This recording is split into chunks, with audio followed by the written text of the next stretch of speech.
झेप मराठी, आरसा महाराष्ट्राचा.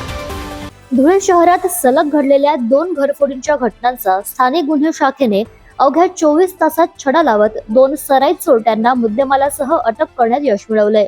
दिनांक 14 फेब्रुवारी ते 17 फेब्रुवारी दरम्यान शहरातील अभय कॉलेज जवळील रामनगर परिसरात चोरीची घटना घडली होती.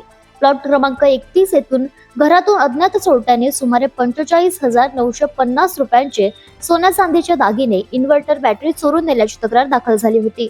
त्यानंतर 15 ते 17 फेब्रुवारी दरम्यान मनोहर टॉकीज मागील अमरनगर परिसरात दुसरी घरफोडीची घटना घडली. फिर्यादी पंकज मेकले यांच्या राहत्या घरातून 96,000 रुपयांचे दागिने व रोख रक्कम चोरीला गेली होती. दोन्ही गुन्ह्यांची माहिती मिळताच स्थानिक गुन्हे शाखेच्या पथकाने घटनास्थळी भेट देत तपास सुरू केला. या तपासात रेहान उर्फ पोपन्या फरीद पठाण व त्याचा साथीदार शाहरुख शेख सलीम यांनी हे गुन्हे केल्याचं निष्पन्न झालं. पोलिसांनी दोन्ही आरोपींना कॉटन मार्केट यार्ड परिसरातून ताब्यात घेतलंय. चौकशीत आरोपींनी घरफोडीची कबुली दिल्यानंतर त्यांच्या ताब्यातून सोन्या चांदीचे दागिने, इन्व्हर्टर, बॅटरी, मोटरसायकल असा एकूण 90,500 रुपयांचा मुद्देमाल जप्त करण्यात आला. या प्रकरणाचा पुढील तपास आझादनगर पोलीस ठाण्याकडून सुरू आहे. अशाच वेगळ्या आणि ताज्या बातम्यांसाठी पाहत रहा झेप मराठी, आरसा महाराष्ट्राचा. संपादक प्राध्यापक अनिल चव्हाण, धुळे.